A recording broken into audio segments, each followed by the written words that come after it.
Hey everyone, welcome to Princess of Gay. I'm your host Connie, and today we are here with Return of the Living Dead 3, the third and final part of this trilogy. We have reacted to the previous two parts on the channel prior to this, so if you haven't seen those, check those out. Yeah, I don't know what to expect from this one, because the first two were kind of disconnected. Um, I think the second one I think it acknowledged that the events of the first one happened, but it was mostly disconnected. Two of the actors were even in both of them. I don't know if those two actors will appear in this one as well, but we'll see. Uh, so basically, for those who are still watching and may have not have seen the first two somehow, this is a satire of zombie films. I was gonna say films, then I switched to movies like partway through, and so I said foovies. It is a parody of zombie films, most specifically the likes of Night of the Living Dead and everything.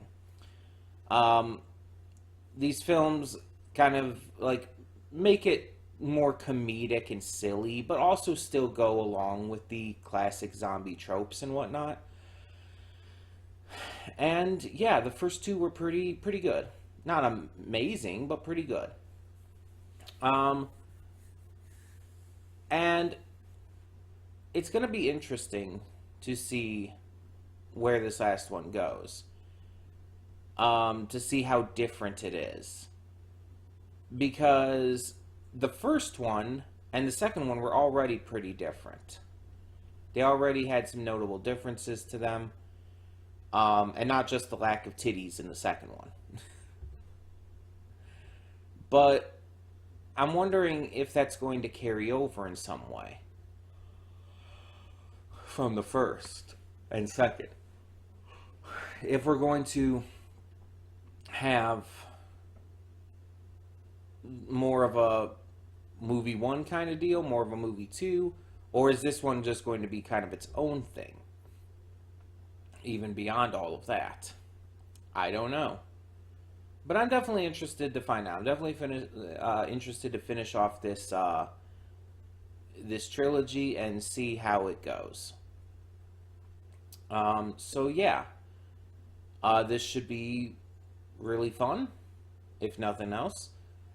I don't know what to expect from the story or the characters. I don't know actor-wise who is in this. Um, Excuse me. But I'm hoping for it to be still very enjoyable. Now, this is also a donation from Sweet Venom, but on top of that, it is the third movie in our Valentine's Week special. So if you're watching this in the future for Valentine's Week 2023, we have done this special where every day of the week, Monday through Friday, we react to a different movie. Instead of doing any other reactions, it's just movies every day.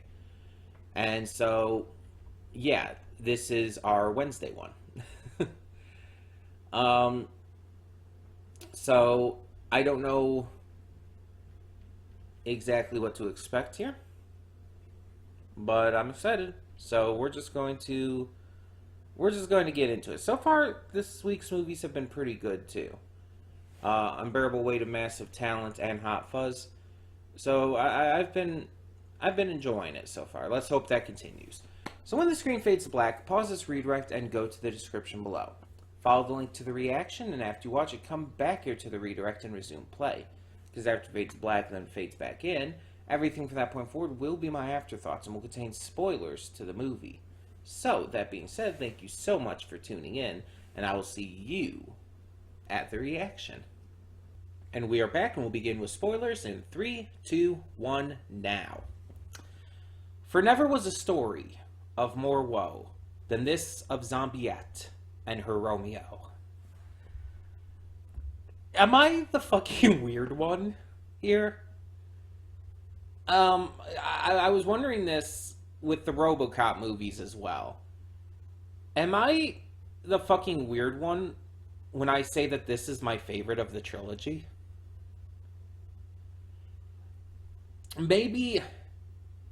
maybe it's the tragic love story aspect of this.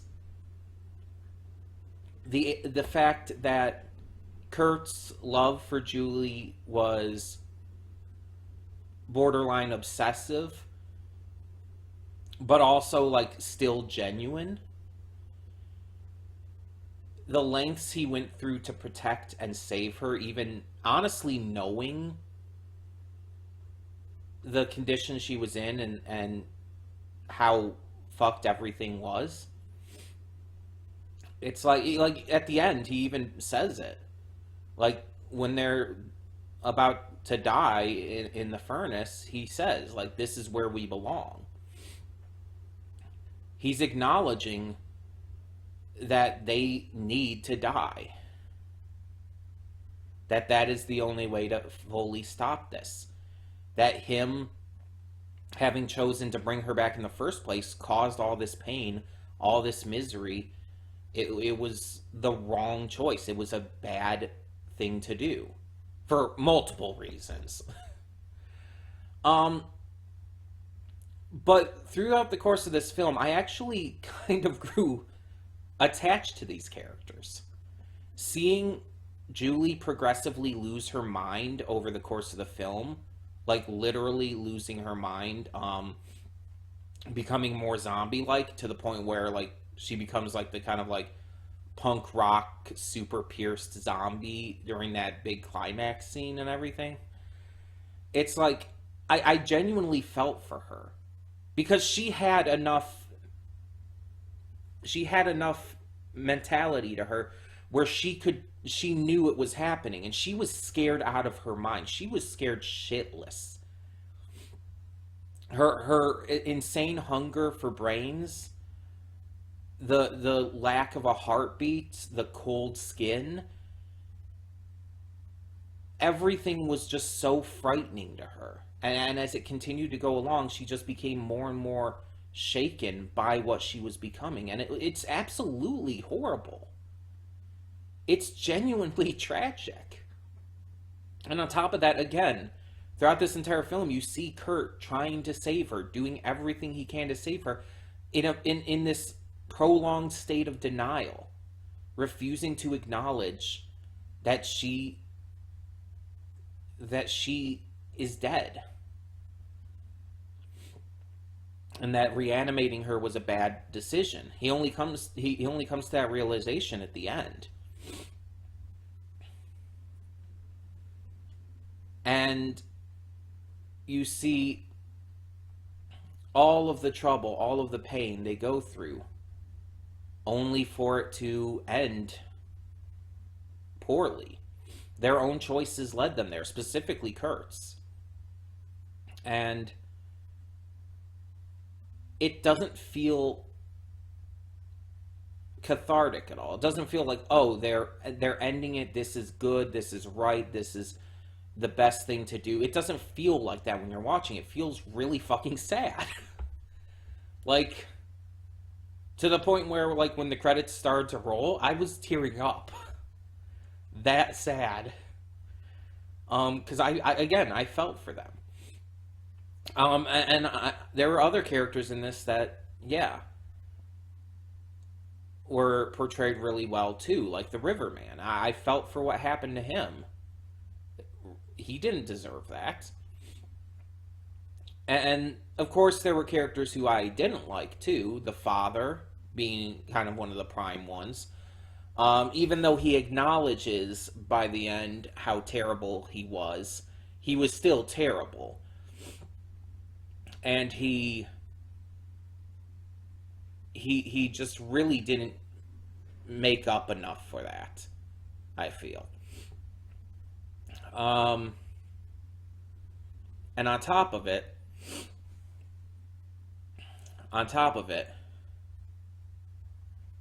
we also had just the rest of the military people and all of their plans for these zombies. It's like, fuck this shit.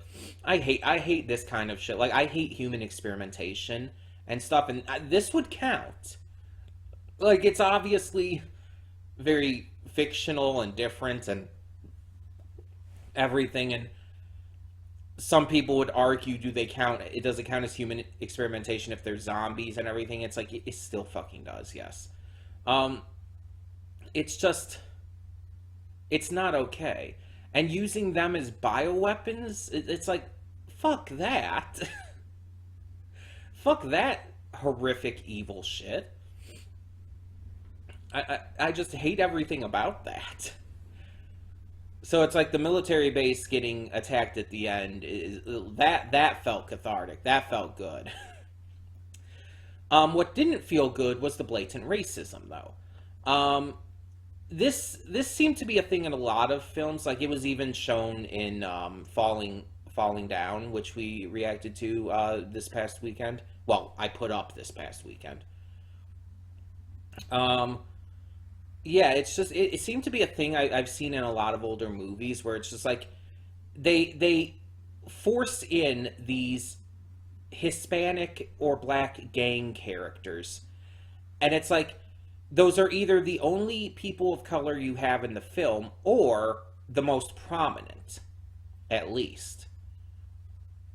Like in this movie, we did get a positive character who was a person of color with the Riverman. He was a good guy, but he was also depicted as being mentally unwell. Like he was a homeless man who was depicted as being mentally unwell. There was no like just regular ordinary person of color in this film, because you had him and then you had this gang, and it's like they were honestly the antagonists outside of the like military, who you'd say are kind of the cause of everything.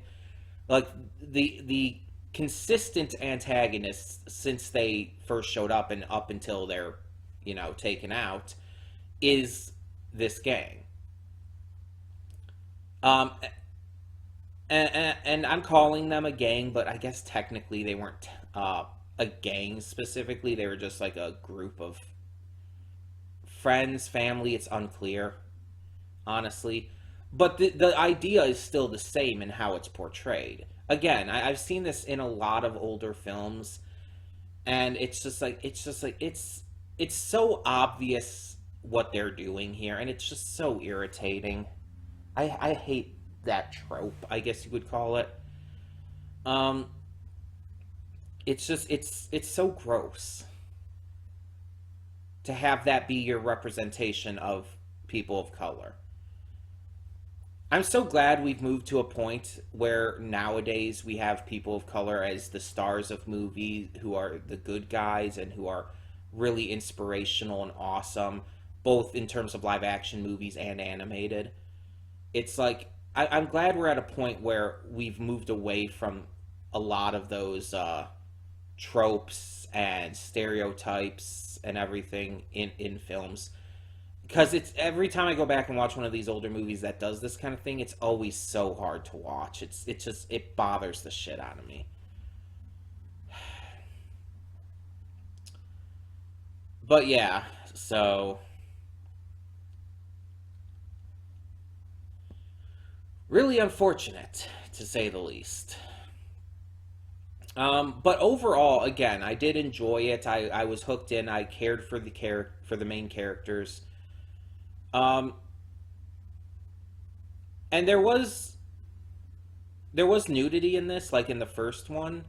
And I think the second one didn't have any of that.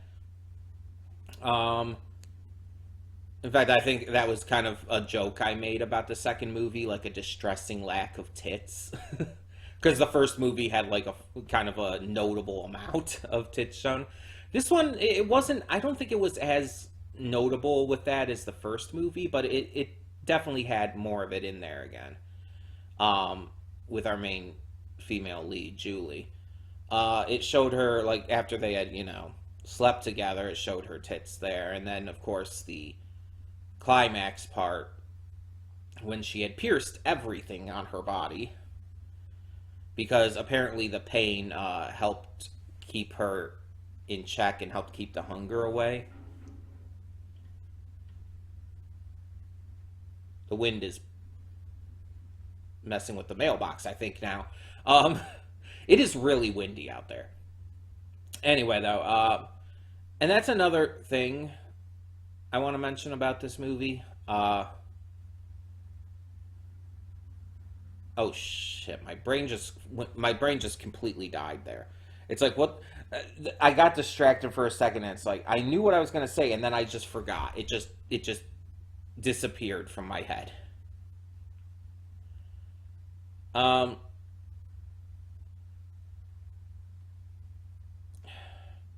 I was talking about the piercings and everything. Oh yeah, the self-harm. Um So I kind of mentioned it during the reaction as well, but there was kind of like a thing that could be talked about with this movie and the fact that she did have to self harm to keep her hunger at bay at first, and eventually it stopped working. It's like I don't think it was necessarily an intentional thing to like have like self harm depicted. Like I don't think they were thinking about like the comparison to like people suffering from depression and suicidal tendencies and everything. I don't think that was the intent there. But as someone who has self harmed, as someone who has been depressed and tried to commit suicide, it's like, yeah, it's uncomfy. It is like I mean, self harm in general is uncomfortable. To be fair, just seeing someone like hurt themselves just freaks me out. Like even watching like Supernatural and seeing them constantly like slice open their palms to like summon demons or whatnot, it's like please stop. I don't want to see that. It's so uncomfy. Um, but yeah, I don't think that was their intent. I think it was just like it is just kind of one of those things that like okay, she puts herself through pain and the pain helps take her mind off of the fact that she's hungry for brains and shit. I think that's just the idea it was going for. It just has that unfortunate extra implication there, um, which a lot of people would probably notice. Uh, the actors I thought did a good job for what they had and everything. It was cheesy, it was corny, but I feel like it was supposed to be. Remember, these are satires. This trilogy is satires on zombie movies of the time. So it's not meant to be entirely serious. It's not it's meant to be goofy. It's meant to be corny. It's meant to be ridiculous. So, yeah. Um and looking at reviews here, according to Rotten Tomatoes, and as always, take it with a grain of salt, form your own opinions. Rotten Tomatoes is very often wrong, in my opinion, at least. But according to Rotten Tomatoes, the film holds an approval rating of 55% based on only 11 reviews. It, I'm sorry, like you can't judge a movie based on 11 reviews. You can't give it an approval rating based on that few. But an average rating of 4.8 out of 10. On Metacritic, it scored a 47 out of 100 based on 5 critics, indicating mixed or average. Entertainment Weekly gave it a B plus and said it's chock full of brain-munching zombies, campy dialogue, and gross anatomical effects. But it's that touch of amour that makes this one so special. AllMovie wrote, although it features the same vaguely punk-derived fashion sense and many of the same plot elements as its predecessors, the third effort in the Return of the Living Dead series lacks much of the goofy entertainment value of the previous installments.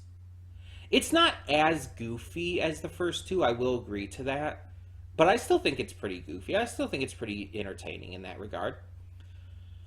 Zombie Mania 80 Movies to Die For author Arnold T. Blumberg wrote that Clark tries to make the most of her after death angst. I assume that's the actress who plays Julie. But the film was little more than a twisted catalog of fetishistic imagery for horror movie aficionados keen to have a female zombie they can actually find attractive. It's not the first movie with an attractive female zombie. I mean, the first of these movies had that.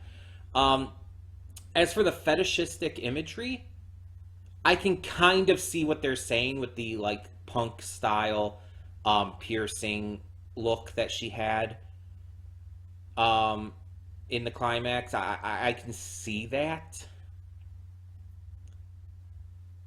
but at the same time, I don't. I didn't really see it that way when watching. It's like it didn't come across that way to me. Um, Let me see here though. Yes, Melinda Clark was Julie. Apparently, she's in the OC. Never saw that. And she's on CSI. I've seen very little of that. And Days of Our Lives, which I've seen very little of as well, because I'm not a soap opera viewer. Um,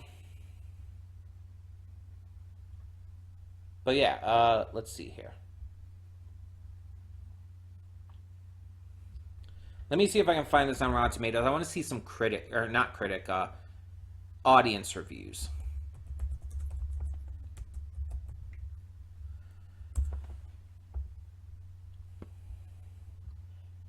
Because as I said, my thoughts is I liked it. I actually think it's my favorite of the three. And again, part of that is the entire love story angle, which, yeah, that's my shit. That's kind of my bread and butter. But still. Yeah, it looks like the poster, or I guess just deep or movie cover or whatever. It shows her in the like with all the piercings and shit. It's like it advertises it with that look, and it's like, I don't think that's an accurate depiction of the film, though.